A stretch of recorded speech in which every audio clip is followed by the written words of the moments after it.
Vamos orar, queridos. Pai, nós te agradecemos por esta oportunidade de estarmos juntos aqui através dessa mídia, Senhor, para que possamos aprender um pouco mais da tua palavra e sermos transformados por ela. Por isso, em nome de Jesus, nós queremos te pedir que uses a tua serva neste momento, para que esta necessidade que os nossos corações têm de sermos transformados dia a dia possa acontecer também neste momento, através desse estudo. Oramos assim, em nome de Jesus, amém. Amém. Bom, o tema de hoje, né, é sobre pés no chão e olhos no horizonte.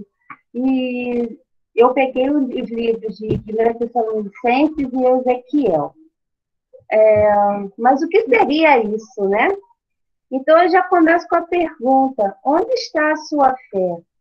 Isso definirá o caminho que tomará. Mas por que a gente tem que pensar nessa questão da esperança, né? Onde está a sua esperança, né? Porque conforme a gente está caminhando, nós temos um ponto de saída e um ponto de chegada. Todo mundo tem isso, né? E durante esse caminho, nós temos algo que nos motiva a fazer escolhas, né? E cristão, normalmente, tem a sua fé. Né? É a esperança que motiva ele. Nós temos a esperança de quê? Da salvação, da vida eterna. Mas, infelizmente, no meio do caminho, alguns se distraem, né? Com os tal dos cristãos distraídos. Né? No meio do caminho, eles perdem o foco e começam a ver os problemas, o dinheiro, as necessidades básicas, as paixões, né, o poder.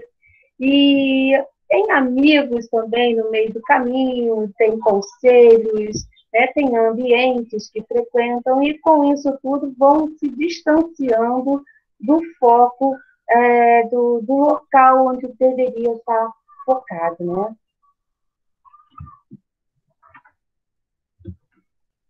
E aí a gente coloca a pergunta, né? Qual o valor que estamos dando a essa nossa herança, né? Que herança é essa? E a gente lê lá em 1 Pedro 1:3, que está assim: Bendito seja o Deus e Pai de nosso Senhor Jesus Cristo, que, segundo a sua grande misericórdia, nos regenerou para uma viva esperança, mediante a ressurreição de Jesus Cristo dentre os mortos, para uma herança que não pode ser destruída, que não fica manchada, que não murcha e que está reservada nos céus para vocês. Então, essa é a herança. E para a gente receber uma herança, né, aquele que está dando a herança deve morrer, né? É dessa forma que a gente recebe herança. Mas essa herança, ela é valorizada, deve ser valorizada por nós. Então, por conta disso, nós temos um foco, nós temos um caminho a seguir. E nós temos que saber para onde nós estamos indo, né? Mas também, nesse grupo de cristãos, a gente pode ver alguns também que ficam paralisados, só pensando no amanhã. Uns ficam perdidos, só pensando no dia de hoje, né, deixam de lado a esperança, e outros paralisam o dia de hoje e só pensam no amanhã. E o que significa paralisar no dia de hoje? Tem as tristezas, as desilusões, as decepções, as perseguições, provações e lutas, e começam a desejar Maranata. Senhor, volta logo, Maranata. E deixam de fazer a obra de Deus, que ficam acuados, entristecidos, perdem a força, né? Mas nós somos chamados, irmãos, a gente é chamado para um propósito, né? Aquele que recebe Jesus como seu Senhor e Salvador, ele tem um mandato aí, né? Eis que vos envio como ovelhas ao meio de lobos, portanto, sede prudentes ou astutos, em algumas versões, como as serpentes e inofensivos, ou simples como as pombas. Esse astuto, no hebraico, é diferente do que a gente pensa hoje, né, que tem uma outra conotação. Esse astuto é aquele que observa as coisas, ele está ele consegue perceber as coisas que estão ao seu redor. E a serpente era assim, era astuta, né? Ela percebia que a Eva deveria olhar muito para a árvore, né, do conhecimento do bem e do mal. E aí ela sabia que pelo Adão não daria para, chegar a ele. Mas por Eva, sim, porque a Eva ela observava mais aquela questão do conhecimento do bem e do mal, né? Aquilo atraía mais os olhos dela. Né? E Adão já tinha a ordem, né? A cabeça do homem é diferente da cabeça da mulher. Bom, então a vida cristã exige equilíbrio. E temos que ter os pés no chão e os olhos no horizonte. Então, assim, nós devemos aprender, né, nessa vida cristã, a viver o Evangelho, né, com os olhos, e tendo como motivação a promessa que nós temos de uma vida eterna. Dentro desse tema, nós podemos trabalhar esse tema, né, em 2 livros bíblicos que abordam sobre isso. Seria a 1 Tessalonicenses e Ezequiel. Bom, para trabalhar o livro de Tessalonicenses, a gente tem que entender um pouquinho do seu contexto, né? Então, a Tessalonicenses ficava na Macedônia, né, que agora ela é Salônica, né, que se chama, e ela ficava aqui, exatamente, e ela era um porto natural, né, então é bem localizada, né, ela se localizava a noroeste do mar Egeu, né, e entre o Oriente e o Ocidente.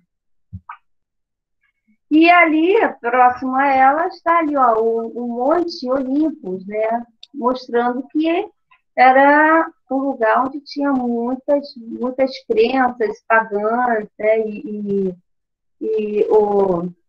A mitologia grega, né? Era muito forte ali também. Bom, antes de ser chamada de Tessalônica, ela era conhecida como Termas, por conta das fontes termais que existem lá. Ainda existem lá, né? Foi fundada em 315 a.C. pelo general de Alexandre, né? O Grande, né? Que é Cassandro. E ele era casado com a meia-irmã de Alexandre, chamada Tessalônica, né? Então, fundou a cidade e deu o nome a Tessalônica. Esse daí é o reino da Macedônia, né? Fica aqui, olha, mais ou menos, aqui, ó. Macedônia, né? E aí eles foram conquistando isso tudo, tá? Uhum. Quando veio o domínio romano, né? O domínio romano ampliou mais a expansão, né? E tornou-se a Tessalônica, tornou-se uma cidade de centro comercial muito importante, né? Ela era livre, autônoma e com seus negócios internos, né? Passavam muitos comerciantes por ali e ela era portuária, né? E isso aí ajudava bastante. Sem falar também que era uma das cidades uma das maiores cidades na Via Egnatia, né? Deixa eu contar aqui. O que seria essa? Era a via que os romanos construíram, olha só, que pegava do Oriente ao Ocidente, né? E cortava isso tudo aqui, né? Ligava Roma, a Ásia Menor e depois o Oriente. Era uma via muito importante. E por conta disso, foi nessa época também, por isso que fala na palavra, que no tempo oportuno, né, Jesus veio e o Evangelho conseguiu ser passado, né, de uma forma rápida, vamos dizer assim, por conta dessas facilidades, né, que havia também oferecido. Bom, sobre a carta aos Tessalonicenses. Bom, o autor é Paulo. A data provável é de 50 a 51 depois de Cristo. Provavelmente foi escrito em Corintos. Escreveu para a igreja em Tessalônica, aos Tessalonicenses convertidos a Jesus Cristo, igreja fundada na segunda viagem missionária de Paulo, né, e era composta por judeus e gentios pagãos. Muitos eram da nobreza também, local.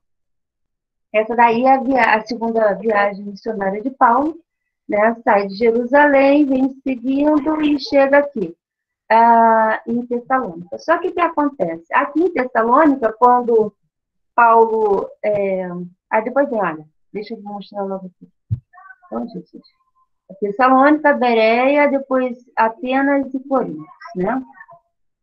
E lá em Tessalônica, Paulo e Silas começam a pregar, né? E ficaram mais ou menos dentro de um mês lá, e muitos se converteram. Só que a mensagem deles criou um certo reboliço, né? Porque eles falaram que Jesus morreu, ressuscitou, e ele é o Messias, é o rei do mundo, né? É o único rei do mundo. Isso criou uma questão política ali, né?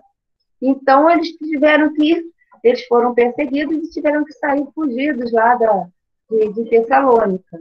E por conta disso, Paulo ficou muito apreensivo, porque eles eram novos convertidos e começou uma perseguição contra os cristãos de lá. Então, Paulo escreve, né, depois que, aí nisso, ele deixa Timóteo lá para saber como é que eles estavam, para ver como é que os cristãos estavam saindo diante daquelas perseguições todas, né? E o Timóteo volta com boas notícias, dizendo que eles estavam bem, né? Estavam firmes na fé e continuando fazendo a obra e não paralisaram, eles não pararam de pregar o evangelho apesar das circunstâncias. Então, Paulo escreve, né, para encorajar os novos convertidos a se manterem na fé, apesar da perseguição e as provocações que estavam vivendo. Instrui a igreja a viver em um novo estilo de vida e servindo ao Senhor de todo o coração. Isso daí ele chama a atenção que para esse novo estilo de vida tem que ter santidade e devoção. Ensinar sobre a doutrina das últimas coisas, segundo a vinda de Cristo, e sobre o futuro dos que já morreram em Cristo. Isso torna a primeira Tessalonicenses e a segunda também uma carta escatológica, né? Nesse período, quando eles saem de lá, muitos começam a debater sobre o que acontece, né, com aqueles que já morreram, né, em Cristo e como é que ficaria isso, né? E muitos assim estavam falando que Cristo já tinha aparecido, enfim, e criando muito pânico entre os irmãos. Aí Paulo vai e escreve para sanar essas dúvidas e tudo mais. Então, a estrutura da carta é essa, né? Ações de graças pela igreja de Tessalônica, o ministério de Paulo e motivos de sua ausência, orientações gerais do apóstolo Paulo, né? Ensinos a respeito da volta de Cristo e da ressurreição, e palavras finais de despedida. Bom, eu peguei alguns trechos para enfatizar exatamente as características cristãs que a gente encontra nesse livro, né?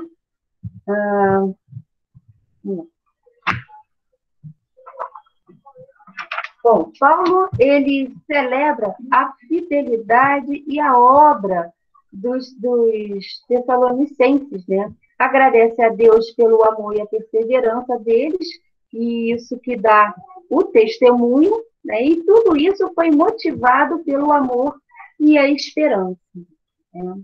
Então, e ele faz um desafio nessa carta também, para que eles se fortaleçam no compromisso da santidade, motivada pela esperança da volta do nosso Senhor. Então, aqui, se aí a fé e a honra. Sempre damos graças a Deus por vós todos, fazendo menção de vós em nossas orações, lembrando-nos sem cessar da obra da vossa fé, do trabalho do amor e da paciência da esperança em nosso Senhor Jesus Cristo, diante do nosso Deus e Pai. Paulo ficou muito feliz porque viu que eles não pararam, né? Eles não paralisaram diante das dificuldades.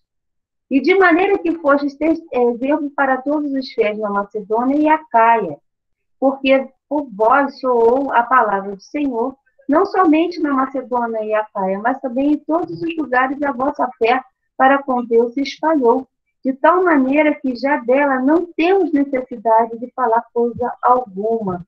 E aqui eu botei o mapa para vocês entenderem onde que ficava a Macedônia e a Acaia, né? Sobre tudo isso, eles já estavam dando testemunho sobre Jesus Cristo e a nova vida que eles tinham.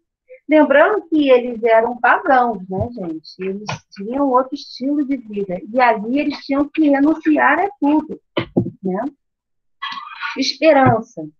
Porque eles mesmos anunciando de nós qual a entrada que tivemos para convosco e como dos ídolos vos convertestes a Deus, para servir a Deus vivo e verdadeiro, e esperar dos céus o seu Filho, a quem ressuscitou dentre os mortos, a saber, Jesus, que nos livra da ira vindoura.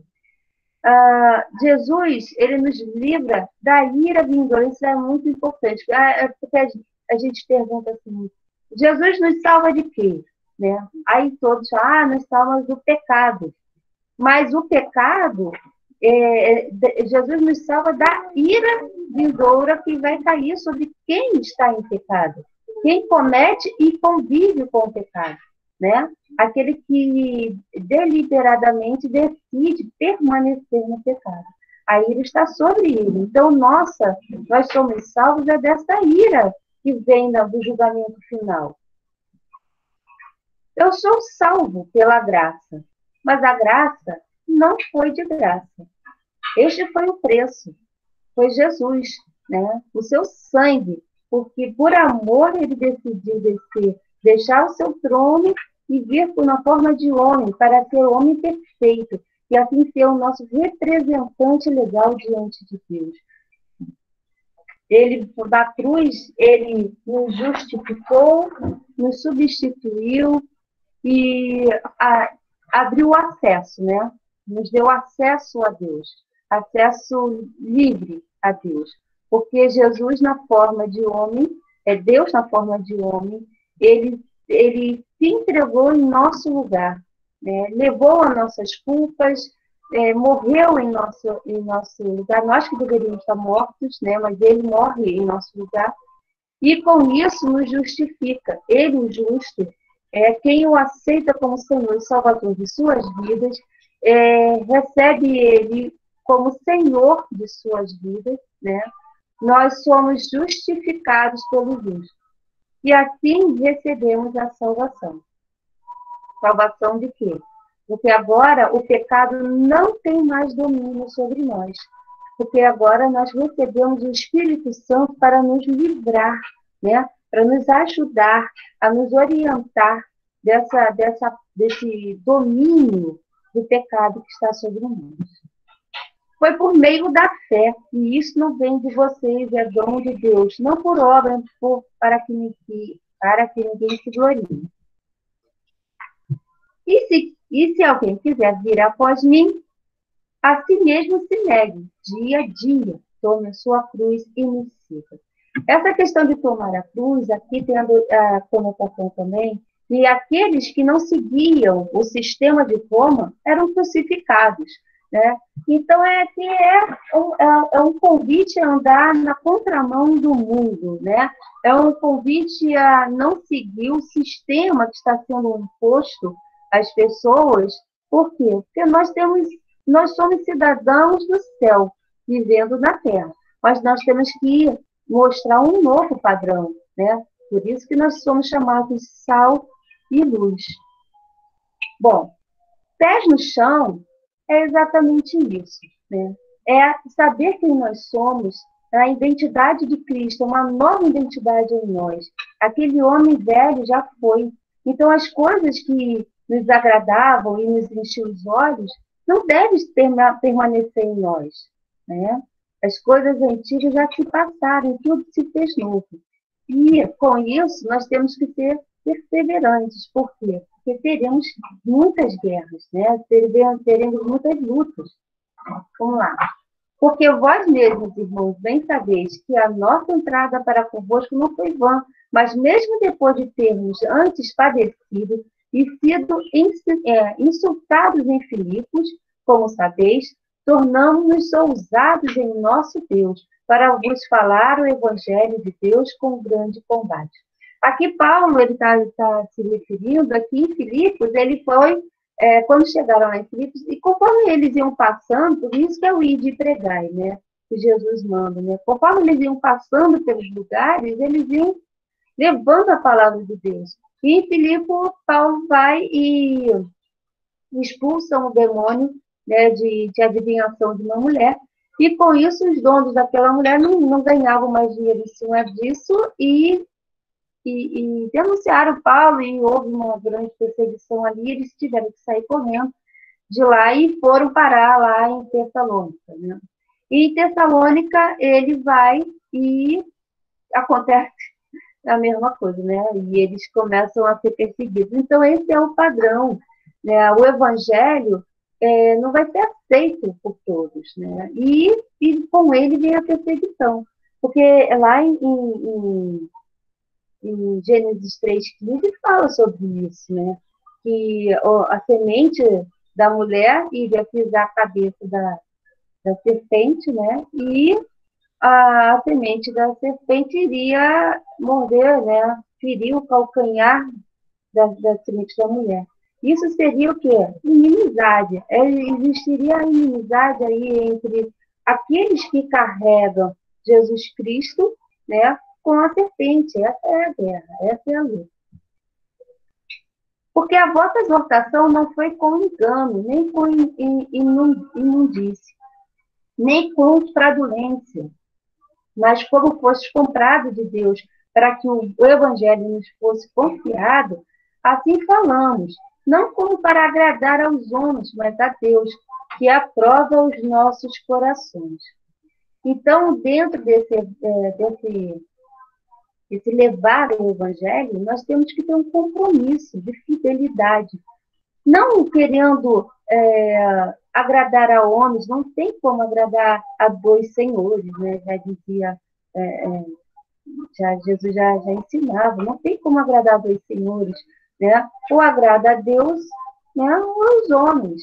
E, infelizmente, assim, muitos não vão querer saber da verdade, muitos não vão querer ouvir a verdade, porque a verdade meio que nos traz uma decisão, né? Nós temos que decidir, tem renúncias, né? E a renúncia, toda decisão tem renúncia, para falar a verdade. Se eu decido que eu quero a Cristo, né, eu tenho que renunciar à vida antiga. Se eu decido que eu não quero, eu renuncio a Cristo. Então, traz consequências, né? Nossa vida, o que nós decidimos em vida, define também o nosso futuro espiritual, né? Porque, como bem sabeis, nunca usamos de palavras lisonjeiras, nem houve pretexto de avareza. Deus é testemunha. E não buscamos glórias dos homens, nem de vós, nem de outros, ainda que poderíamos, como apóstolo de Cristo, servos pesados. Antes fomos brandos entre vós, como a ama que cria os seus filhos. Aqui, Paulo está ensinando que a liderança não é por meio de força, nem de honras, né? A liderança é um relacionamento, é serviço, é amor, né? Então, assim, como ele está fazendo, os tessalonicenses deveriam também seguir os seus passos, né? Vós e Deus sois testemunhas de quão santa e justa e irrepreensível nos ouvemos para convosco, os que crestes. Assim como bem sabeis de que modo vos exortávamos e consolávamos e testemunhávamos a cada um de vós, como o pai a seus filhos, para que vos conduzisseis dignamente para com Deus, que vos chama para o seu reino e glória. Ou seja, quando nós estamos levando a mensagem, nós temos que pensar que nós estamos sendo observados por todos, né? Então, é necessário que nos apresentemos irrepreensíveis, né? Ou seja, buscando a santidade, a justiça, né? Sabendo nos conduzir diante das circunstâncias, sabendo que Deus está sendo revelado através das nossas atitudes. Né? Por quê? Porque nós temos que testemunhar a nossa transformação, que é feita pela toda essa doação que Cristo deu. Né? Somos salvos, mas teve um preço. Né? E o preço foi o sangue de Cristo.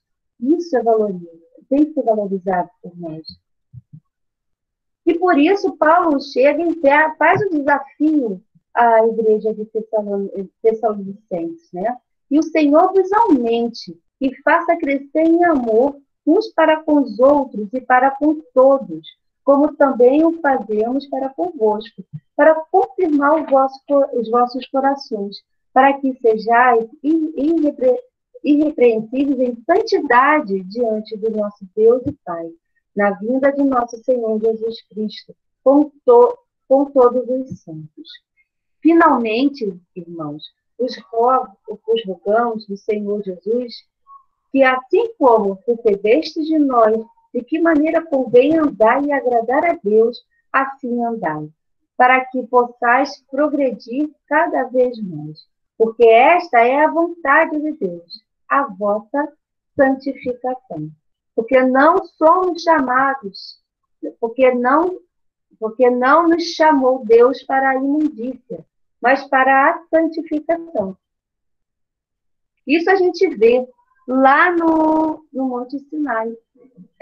Quando o povo saiu do Egito, ele saiu debaixo de uma grande perseguição do faraó. Porque o faraó ele tinha o coração endurecido, né? Tinha um coração de pedra, e como já diziam, né? Existe essa frase, né, que eu gosto bastante, quando o evangelho não converte, ele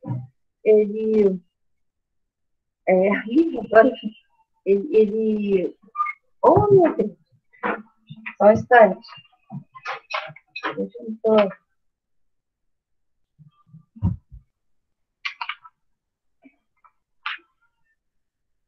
Isso. Quando o evangelho não converte, ele endurece o coração, né? E quando a gente vê, nós vemos isso, né, em relação ao faraó, porque quando a gente lê lá que Deus iria endurecer o coração de faraó, não que Deus endureça o coração, mas ele já conhecia que o que iria acontecer, né, a forma como as coisas iriam desenrolar, Faraó iria, em sua soberba, se endurecer cada vez mais. Né? E aí Deus vai lá e no Monte Sinai ele oferece um caminho, né? Um caminho de volta para ter um relacionamento com esse povo, né? Que é um povo que está saindo do Egito, onde tem um lugar cheio de idolatria, cheio de pecados, né? E ali Deus está chamando um povo para ser dele, né? E para ser dele tem que se considerar que Deus é santo. Né? Então Deus faz e oferece um sistema provisório, né? Só que aí se descobre que nesse caminho, né, nessa caminhada com o povo, não só o coração do faraó era de pedra, mas do povo também. Por quê? Porque as necessidades básicas que eles tinham, né, e ficavam se lembrando do Egito, né, como era bom no Egito, apesar de todas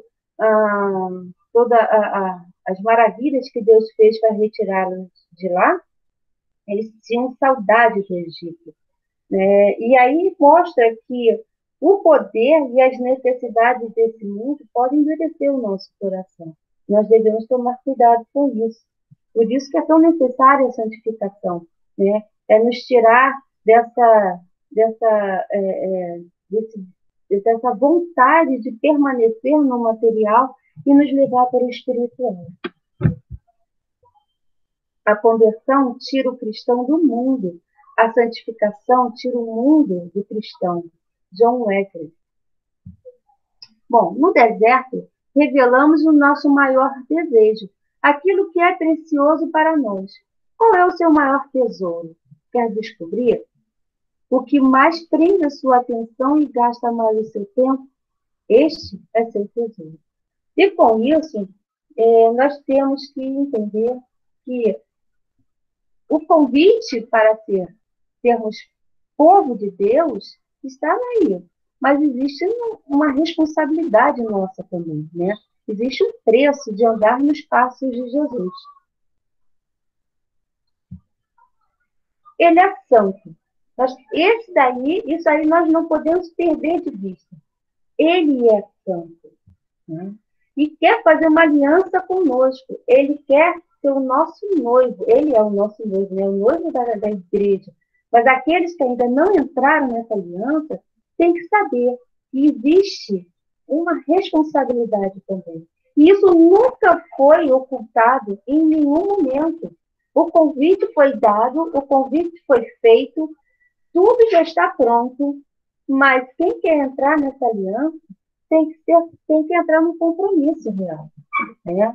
Tem que saber que existem responsabilidades, né? Ele é fiel independente da nossa infidelidade, mas ele quer uma esposa fiel, uma esposa submissa. Por isso que Paulo fala, grande mistério é esse, né? Da igreja de Cristo ser o que é a noiva de Cristo. Cristo é o noivo e a igreja é a noiva. Em 2 Coríntios 11, de 2 a 3, está assim: porque estou zeloso de vós com zelo de Deus, porque vos tenho preparado para vos apresentar como uma virgem pura ao marido, a saber, a Cristo. Mas temo que, assim como a serpente enganou Eva com a sua astúcia, assim também sejam de alguma sorte corrompidos vossos sentidos e se apartam da simplicidade qual há em Cristo. Diga o seguinte a toda a comunidade de Israel: sejam santos, porque eu sou Deus, o Deus de vocês é santo. Seja santo, porque esta é a vontade de Deus, a vossa santificação. Por isso, não devemos extinguir o Espírito, apagar o Espírito em nós. Aí vem a parábola das 10 virgens, né? Que tinham que prestar atenção nessa questão de não deixar a lâmpada apagar. Né? Porque isso simboliza a santificação, é o processo de santificação. Não devemos deixar de lado, temos que estar vigiando, sabendo que o nosso Senhor está voltando, sabendo que Ele está próximo. Tem sinais mostrando isso. Então, na carta também, Paulo fala sobre a volta de Jesus Cristo, que estavam tendo os novos convertidos lá de Tessalônica estavam conversando sobre essas questões, né? E aqueles que já morreram, né, em Cristo, como eles vão ficar? E começaram a levantar questões, e Paulo, para sanar as doutrinas que não estavam de acordo, né, ele escreve essa carta, né? Não quero, porém, irmãos, que sejais ignorantes acerca dos que já dormem, para que não vos entristeçais como os demais, e não tenham esperança. Se cremos que Jesus morreu e ressuscitou, assim também aos que em Jesus dormem, Deus os tornará a trazer com ele. Ou seja, a morte para nós não deve trazer essa tristeza, essa desesperança que traz para aqueles que não têm a Jesus Cristo. Lógico que a morte existe o luto, existe a tristeza da separação, porque não fomos feitos para isso, né? Não fomos feitos para morrer. Hoje mesmo o pastor falou sobre isso, né? Lá na igreja. Mas o luto é normal, né? Mas a morte não é. A morte não é natural. Mas aqueles que têm Jesus Cristo e morrem em Cristo, eles estão, vamos dizer, dormindo, esperando, aguardando o momento final para que todos sejam glorificados, que recebam um novo corpo para morar eternamente com Cristo. Né? Essa é a esperança, essa é a nossa fé. Né? Jesus venceu o nosso último inimigo, que é a morte. Né? Quando Jesus vence a morte e ressuscita e vai com o corpo glorificado aos céus, né? Ele é a nossa garantia. Por quê? Porque Jesus ele estava no corpo de homem e foi glorificado, mostrando que sim, é verdade. Nosso corpo será glorificado também, porque ele foi o primeiro, ele foi as primícias, né, daqueles que morreram, né, e serão glorificados, né, ressuscitados. E com esse corpo novo, né, nós estaremos vivendo eternamente ao lado deles, do Pai, né, de Jesus Cristo. Por isso que tem a questão da semente, né? A semente é um corpo, né? Mas quando ela é enterrada, né, ela morre, e por conta disso nasce outro tipo de corpo completamente diferente da semente. Né? Por conta dessas coisas que eu fico bem impressionada, porque são detalhes que acho que foram bem pensados por Deus, né, para deixar uma didática, né, bem clara sobre o que ele queria ensinar na vida espiritual. Então, os que morrem em Cristo ressuscitarão primeiro, né? Vamos lá. Dizemos-vos, pois, isto, pela palavra do Senhor, que nós, os que ficarmos vivos para a vinda do Senhor, não precederemos os que dormem, porque o mesmo Senhor descerá do céu com alarido e com voz de arcanjo e com a trombeta de Deus, e os que morreram em Cristo ressuscitarão primeiro. Aqui, essa questão do alarido com a voz de arcanjo, mostrando, porque nessa época, quando o imperador chegava, tinha todo um aparato, né? E ele estava chegando, e aqui está mostrando que Jesus é o Senhor dos senhores. E ele não vem com alarido e voz de homens, não, vem de voz de arcanjos. Voz de anjos e mostrando que ele está chegando. Isso também é muito importante a gente perceber, que a vinda do Senhor não vai ser algo discreto, não vai ser algo oculto, não vai ser secreto, não vai ser nada disso, né? Porque todos verão, né? E sinais da vinda dele serão vistos por todos, porque aqueles que estão mortos ressuscitarão, né? Estarão de volta. E, nossa, quem não vai perceber um negócio desse também, né? Depois nós, os que ficarmos vivos, seremos arrebatados juntamente com eles nas nuvens, a encontrar o Senhor nos ares, e assim estaremos sempre com o Senhor. Portanto, consolai uns aos outros com estas palavras. E aí Paulo vem trabalhando também a questão do juízo final.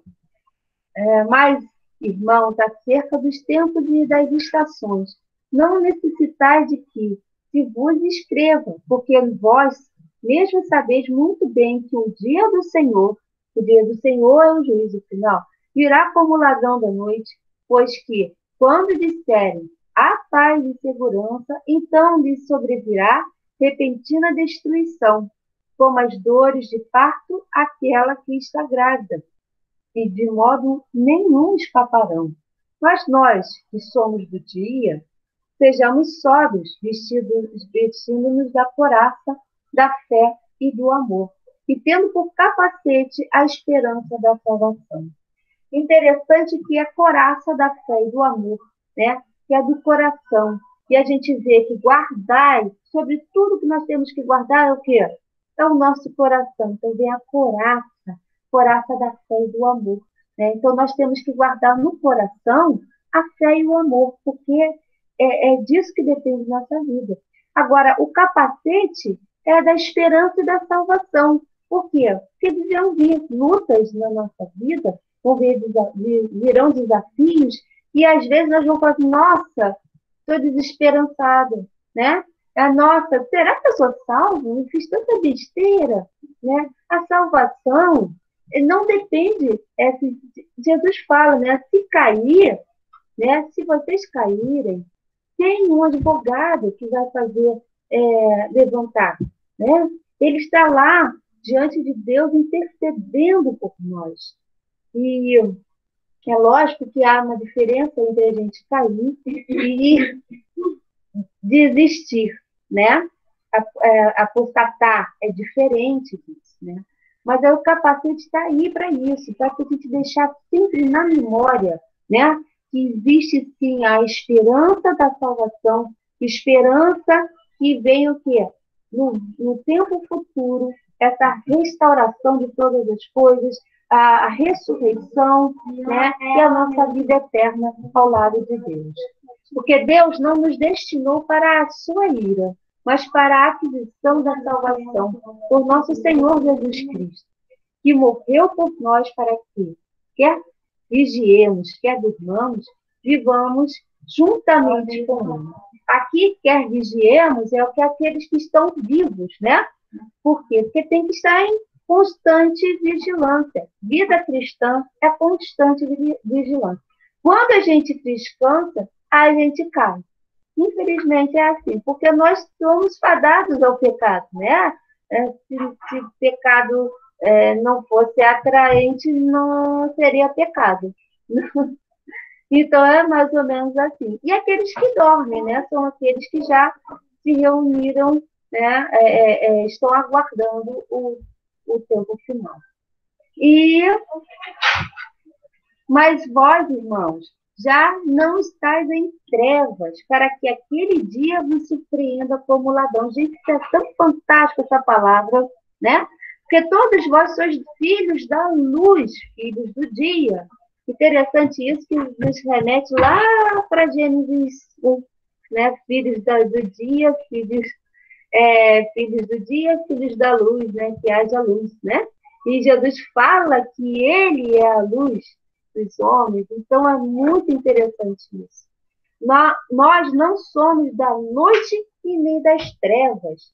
Não durmamos, pois, como os demais, mas vigiemos e sejamos sóbrios.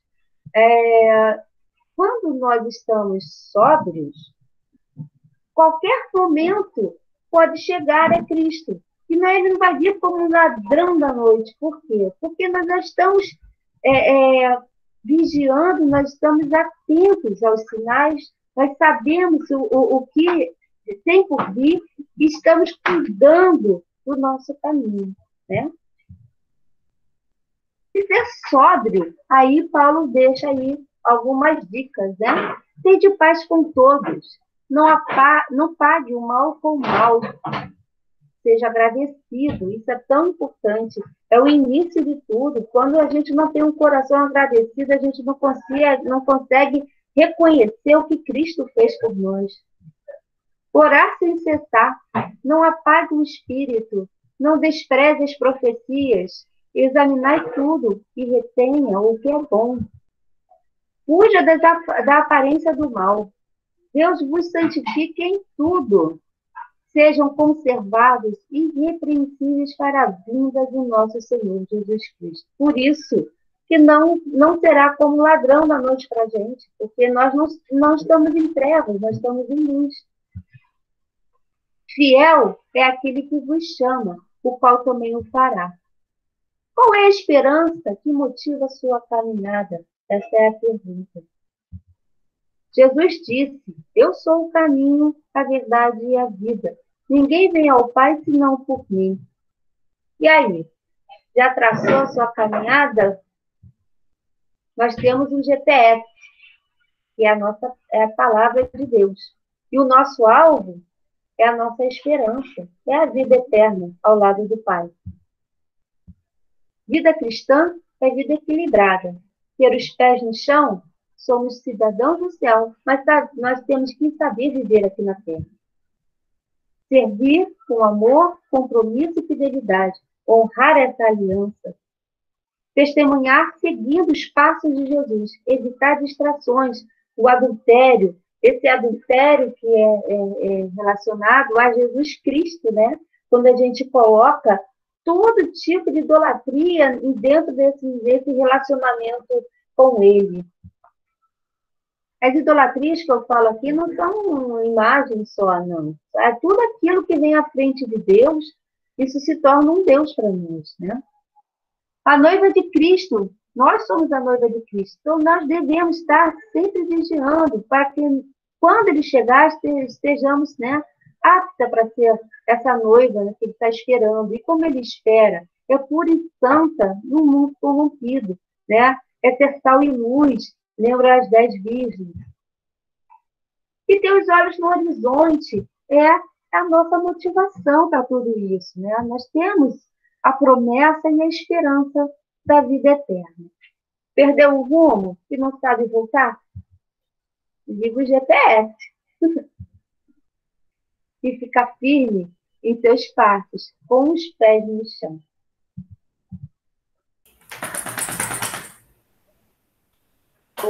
E agora, como eu volto para lá? Aqui. Ah, é aqui. Glória a Deus. Gente, tem alguma pergunta? Querem conversar? Eu nem deixei ninguém falar, né? Porque eu fiquei com medo de não dar tempo, gente. Tinha muita coisa para falar. Tinha muita coisa para falar. Alguém quer falar alguma coisa, perguntar? Para mim, assim, André, foi bem claro a apresentação, a cronologia, a mensagem. A única coisa assim que eu penso, né, quando você estava falando da parte da salvação, eu creio que o que nos difere do mundo também é o arrependimento, né? Sim. Porque pecadores todos nós somos. Eu creio que uma das grandes diferenças é que, por crermos em Cristo, nós sabemos que somos pecadores, temos consciência disso, e para aqueles que verdadeiramente se arrependem do que fazem, né? E o arrependimento, ele é uma motivação a você fugir do pecado. É verdade. E arrependimento, ele exige mudança, né? É uma mudança completa de atitude, né? É virar as costas para aquilo que fazia antes e seguir em frente. Por isso que Jesus fala, quem põe a mão no arado não olha para trás. O que aconteceu com a mulher de Ló? Olhou para trás, deu aquela saudade, né? Deu uma saudade daquele tempo. Não olha para trás, não, caminha. Porque o que tem lá na frente é muito mais precioso, né? Sim. Muito bom. Marcelene, quer falar alguma coisa? Você já falou tanta coisa boa que eu acho que nem precisa complementar. Mas, à medida que você foi explanando, né, eu fui definindo bem na minha cabeça sobre essa questão de permanecer com os pés no chão, né? O que é isso mesmo? E vem a ideia de que essa consciência e responsabilidade que você falou ao longo aí da explanação, da gente ter a partir da verdade, né? Então, assim, não adianta... Tem gente que quer manter o pé no chão, literalmente, ficar nessa terra, né? Ficar firme com o pé no chão, mas na palavra, né? Porque aí a gente tem o alvo, o nosso destino final. É uma grande responsabilidade ficar, enquanto aqui na terra, com os pés no chão, porque são tantas distrações, né, Andréia, que às vezes nos fazem olhar para um lado, olhar para o outro, tirar o foco. E se a gente não estiver firmados na palavra, se a gente não conhecer a palavra, a gente realmente acaba se desvirtuando, né, do alvo, do foco. E a gente tem que manter realmente os pés firmes, mas firmes na palavra. É isso aí. Alguém mais quer falar alguma coisa? Tá tranquilo, gente? Nada, Daniel? Dessa vez não. Já foi bem explanativo já. Verdade. Então tá bom, gente. Então vamos orar? Marcelo, você quer orar, Marcelo? Para a gente encerrar? Sim. Pai querido, obrigado, Pai, pela, mais uma vez, a oportunidade de estarmos reunidos, meu Pai, para conhecermos mais de Ti, falarmos de Ti, Senhor, e principalmente tudo aquilo que nos é ensinado, tudo aquilo que nos é falado, meu Pai, que temos a oportunidade de colocar em prática, seguir na Tua direção, não nos desesperarmos, meu Pai, com nenhuma circunstância e mantermos nossos olhos focados em Ti. Ajuda, meu Pai, todos aqueles que não estão tendo a oportunidade de estar reunidos conosco, meu Pai, ler Tua palavra. Dê ânimo, meu Pai, a todos. Não permita, meu Pai, que a tristeza os esmoreça. Como foi falado aqui, Senhor, temos uma esperança, a esperança da salvação, a esperança do Teu Filho, Senhor. Senhor, eu te agradeço por essa semana que está começando. Peço que abençoe a vida de todos, a todas as famílias e todos aqueles que têm enfermos, Senhor. Te agradeço e te louvo, Senhor, em nome de Jesus. Amém. Amém. Obrigada, viu? Boa noite. A próxima aula vai ser sobre Ezequiel no mesmo tema, tá? Ok.